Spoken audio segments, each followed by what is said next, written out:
Welcome to the Stairway to Heaven, where we share the latest insights into the ever-changing high-frequency currents now bathing the planet and the effect on us all. The source of vital information for the evolving human being. I'm Gwilda Wiyaka. Frequency, immunity, and resilience. As addressed in past episodes, we're continually being exposed to rising ambient frequencies. This is causing many of the old rules to change.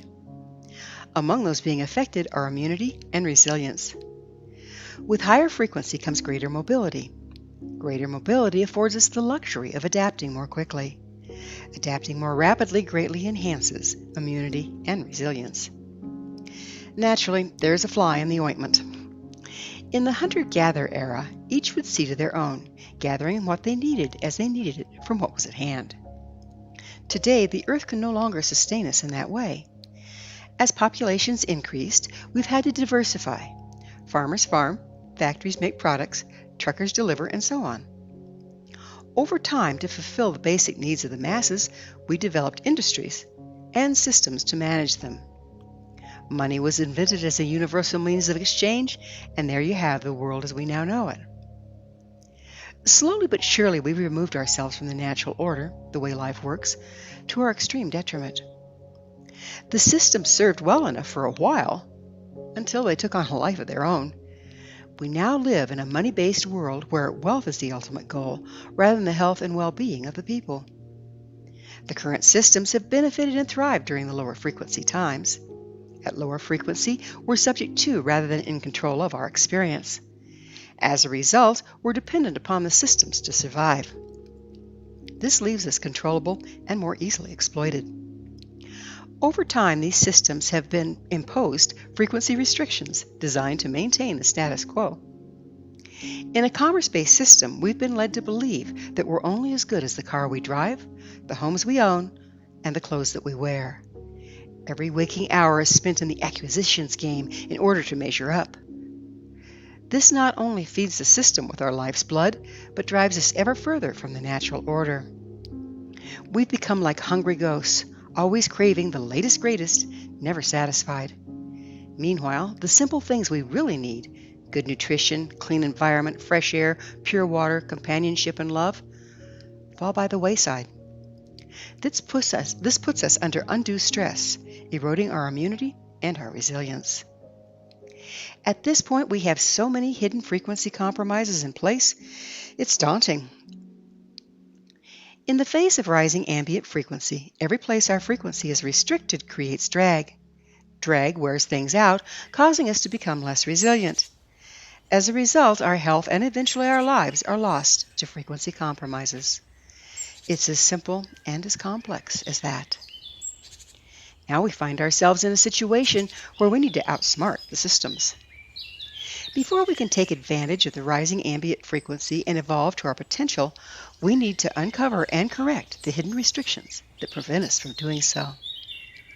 The beauty of frequency is it's simply energy and can be utilized anywhere.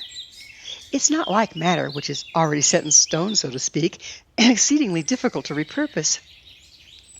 Therefore, we don't have to correct all frequency compromises to progress. Anything we do to reduce drag and free up the flow of higher frequency will help us on all levels. It'll also grant us more resilience, allowing us to continue clearing restrictions and systematically gaining more overall frequency.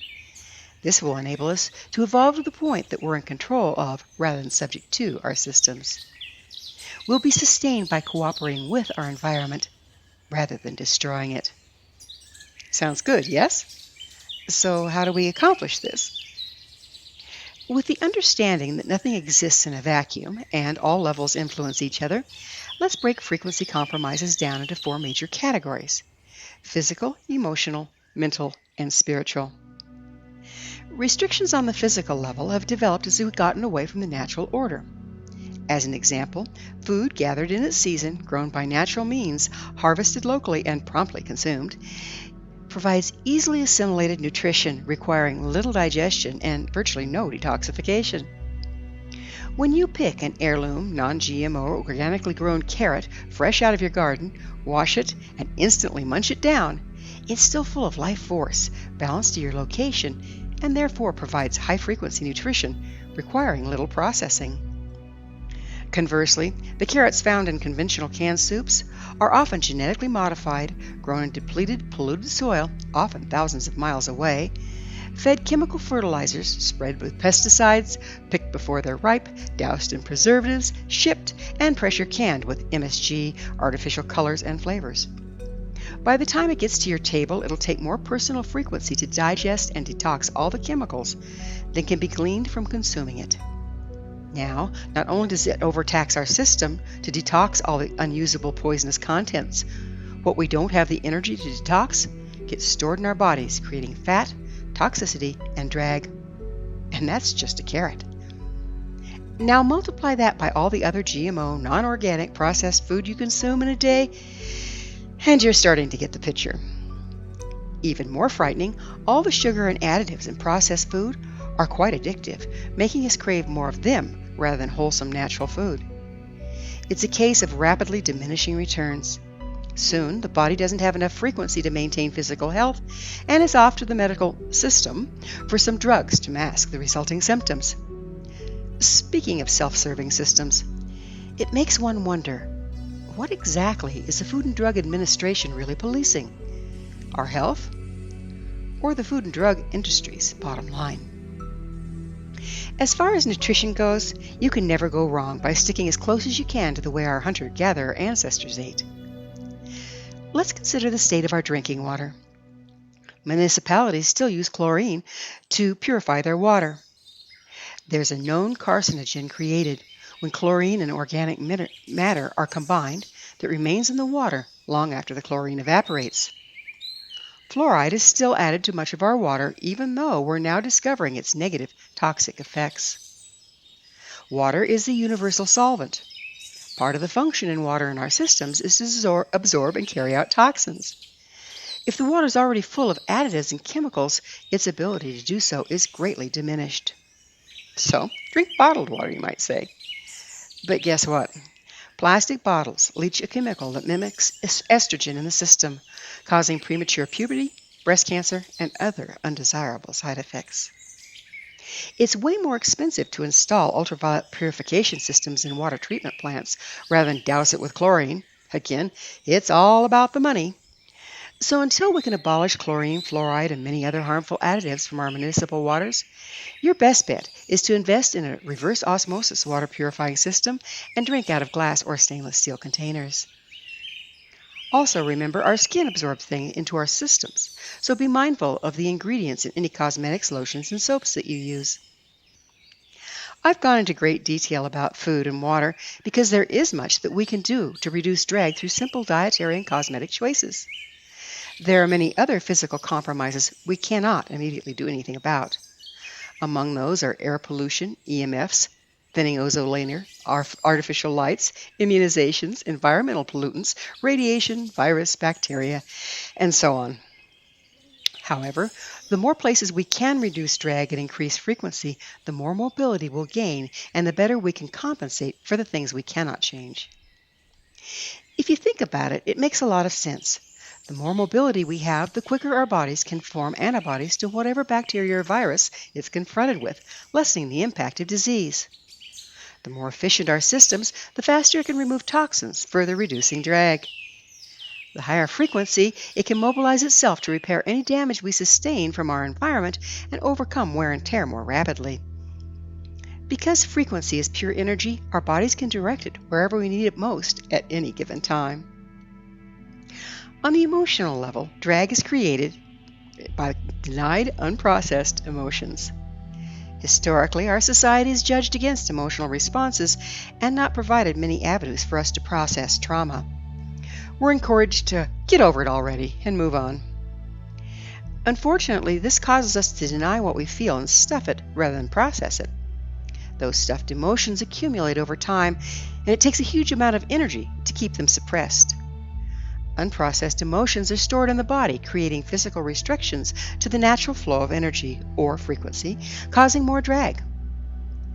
Something as simple as keeping a daily personal journal where you express how you really feel without running the risk of hurting anyone can be amazingly effective.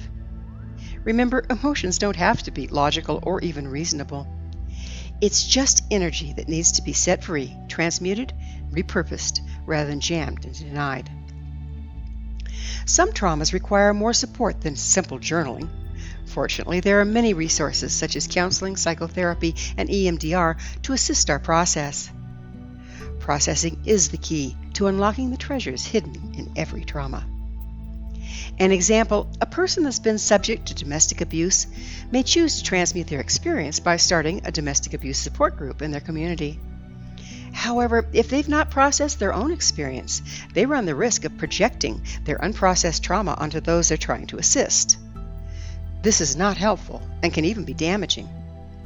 On the other hand, once processed, their experience may prove extremely useful in supporting others through their healing process.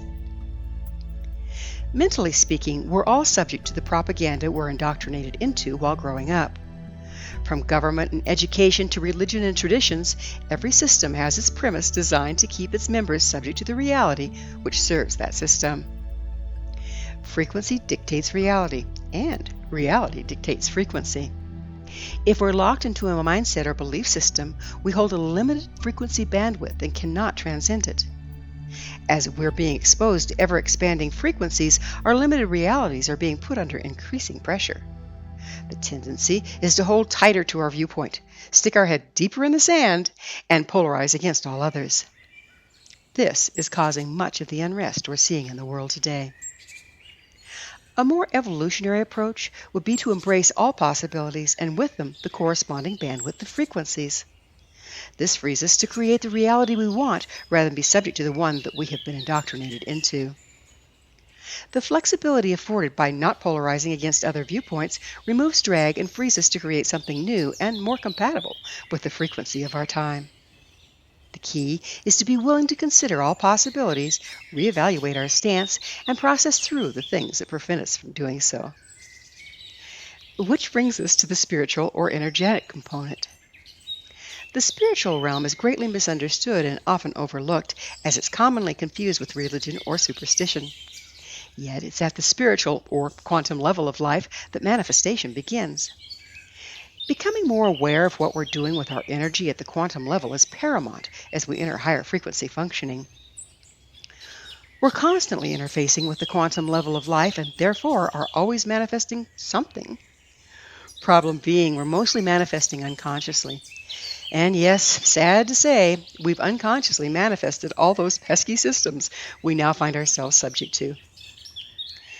As frequencies continue to rise, we'll find ourselves manifesting even more rapidly than in times past. Becoming conscious and mindful of how we use our energy has never been more important.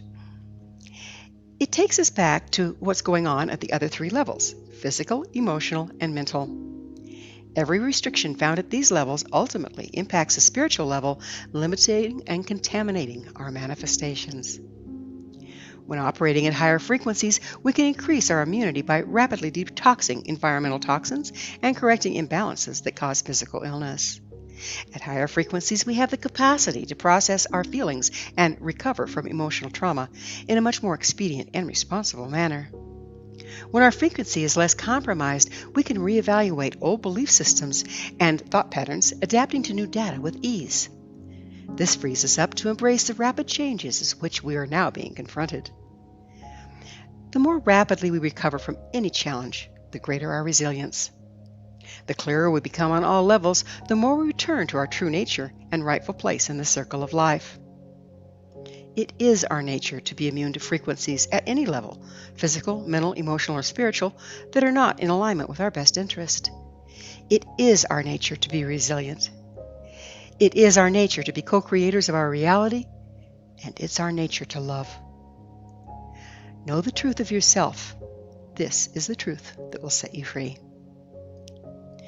I hope you have enjoyed joining me on future episodes of the Stairway to Heaven, where we continue to provide updates on the energetic currents facilitating our evolution into conscious, powerful co-creators. Until next time, may you be blessed on your sacred path to wholeness as you embrace your true nature. We are here. The time is now.